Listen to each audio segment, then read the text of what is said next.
आप सभी का स्वागत है अपने YouTube channel as a global point में। अभी तक आपने इस चैनल को सब्सक्राइब नहीं किया है तो प्लीज़ चैनल को सब्सक्राइब कर लें और बेल आइकन बटन दबाना ना भूलें। आपकी जो साइंस की क्लासें स्टार्ट हो गई हैं और आपकी जो मैथ की क्लासें हैं कुछ दिन में स्टार्ट कर दी जाएंगी। तो जो बच्चे लाइव क्लास नहीं देख पा रहे हैं उनके लिए वीडियो अपलोड कर दिया जाएगा, वहाँ से आप देख सकते हैं।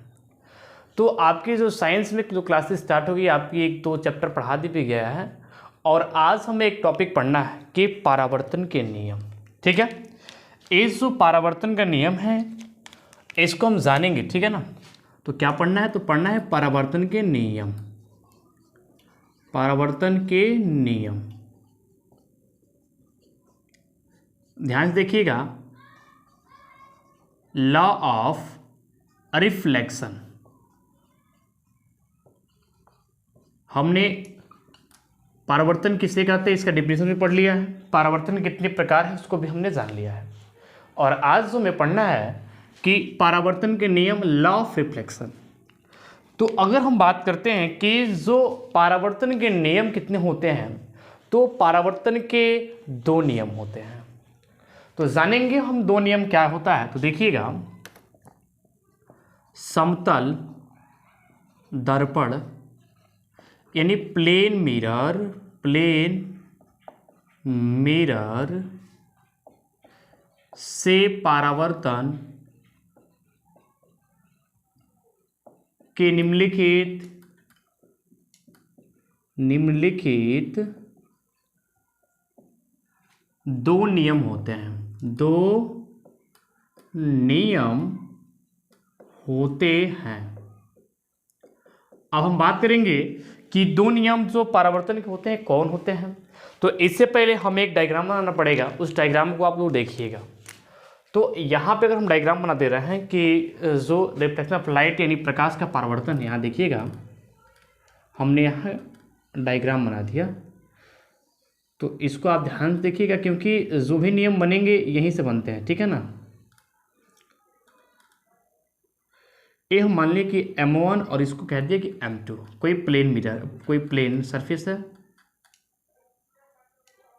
ठीक है, ये जो हमारा हो गया प्लेन सरफेस हो गया,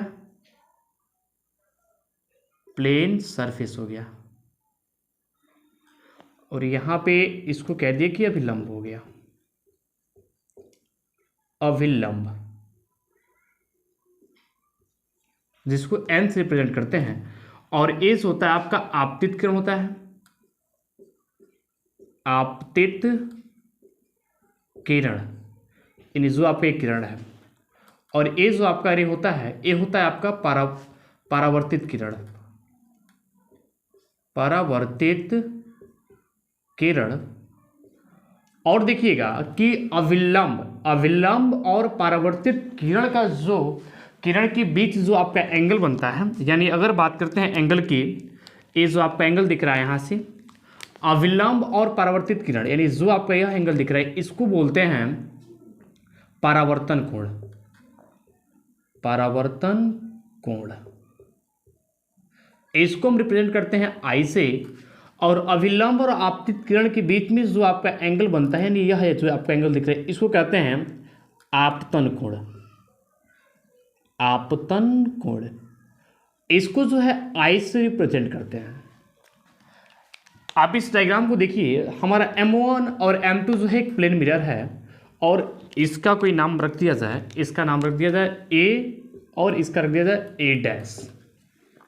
यानी जो A हमारी रे है इसको कर दीजिए B। ठीक है, यानी जो हमारे A जो किरण है ये आपतित किरण है और B सरफेस पे यानी B पॉइंट पे जो आपतित हो रही है और यहां से टकराकर A डैश यानी इससे टकराकर चली जा रही है जो परावर्तित किरण है। और यहां जो दिख रहा है आपका अविलंब, तो अविलंब और आपतित किरण का जो आपतित किरण के बीच जो आपका एंगल बनता है उसको कहते हैं आपतन कोण। अविलंब और परावर्तित किरण के बीच का जो एंगल होता है, जो कोण होता है, उसको बोलते हैं परावर्तन कोण। इसको R से रिप्रेजेंट करते हैं। देखिएगा कि जो परावर्तन के जो मुख्यतः दो नियम होते हैं क्या क्या होते हैं। अगर हम बात करते हैं फर्स्ट नंबर की, तो देखिएगा, दिख रहा है आपको, आपतित किरण, अविलंब और परावर्तित किरण तीनों एक ही सरफेस पे है। यानी यहां से अगर आपकी ये किरण यहां आ रही है, ये भी आपकी किरण यहीं से जा रही है, और जो आपका विलंब है यही है। यानी जो तीनों रेस दिख रहे हैं आपके एक ही तल पे हैं। तो कैसे लिखेंगे, देखिएगा, जो फर्स्ट नियम होता है, प्रथम नियम, प्रथम नियम, फर्स्ट लॉ, ठीक है। तो क्या कहता है फर्स्ट नियम, आपतित किरण, आपतित किरण, परावर्तित किरण, परावर्तित किरण तथा आपतन, आपतन बिंदु पर डाला गया अविलंब तीनों एक ही तल पर होते हैं।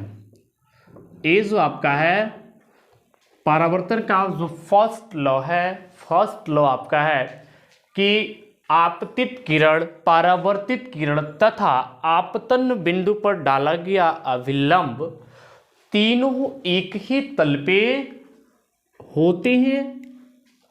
अब हम बात करते हैं सेकेंड नियम की। तो देखिएगा, सेकेंड लॉ की बात करते हैं अगर हम, ठीक है ना, द्वितीय नियम, सेकेंड लॉ की बात करते हैं, ठीक है। तो देखिएगा आपका सेकेंड नियम क्या कहता है। सेकेंड नियम जो आपका है कहता है कि जो आपतन कोण आई है, ठीक है ना, आपतन कोण और परावर्तन कोण जो होता है दोनों का मान इक्वल होता है। अगर आपका आई जो है 45 डिग्री है, तो अगर आर आपका पूछा जाए तो होता है कोण आई बराबर कोण आर। यानी कोण आई जो हमारा है 45 है, तो आर भी हमारा 45 होगा, ठीक है। यानी कि जो आपका आपतन कोण होता है और परावर्तन कोण होता है, दोनों आपस में, दोनों क्या होते हैं, तो आपके इक्वल होते हैं, ठीक है। देखिएगा, आपतन कोण आई, ठीक है ना, सदैव परावर्तन कोण आर के बराबर होता है। अर्थात कोण आई इज इक्वल कोण आर। यानी आपने देखा कि परावर्तन के मुख्यतः दो नियम होते हैं। आपने दोनों नियम को समझा और जाना। तो जो फर्स्ट नियम क्या कहता है कि आपतित किरण, परावर्तित किरण तथा आपतन बिंदु पर डाला गया विलंब तीनों एक ही तल पे होते हैं। जो आपका सेकेंड नियम है, आपतन कोण और परावर्तन कोण जो होता है आपस में इक्वल होता है, आपस में बराबर होता है, यानी कोण आई इज इक्वल कोण आर। यहाँ से आप देख सकते हैं डायग्राम से, ये जो आपतित किरण, परावर्तित किरण और जो विलंब है तीनों एक ही तल पे है, और जो आपतन कोण और जो परावर्तन कोण यानी आई और जो आर है, यह आपस में इक्वल होते हैं। आपको जो भी पढ़ाया जाए उसको आप लोग नोट कीजिए, क्योंकि आपकी अगर आपका नोट्स तैयार रहेगा तो आपकी एग्ज़ाम की जो तैयारी करने में होगी बहुत आसानी होगी। तो इसलिए आपको बार बार कहा जाएगा कि आप लोग जो भी आपको पढ़ाया जाए, ठीक है ना, आप नोट्स को तैयार करना सीखिए। अगर आपका नोट्स तैयार रहेगा तो समझिए आप अपने एग्ज़ाम में अच्छे से परफॉर्मेंस कर सकते हैं। तो फिर से इसके बाद देख लीजिएगा और इसको नोट कर लीजिएगा, क्योंकि ये आपकी जो है परावर्तन के नियम, लॉ ऑफ रिफ्लेक्शन है। तो आपने जाना कि दो प्रकार के होते हैं, दोनों को आपको अच्छी तरह से बता दिया गया है। अब इसको आपको कॉपी में नोट करने की आवश्यकता है।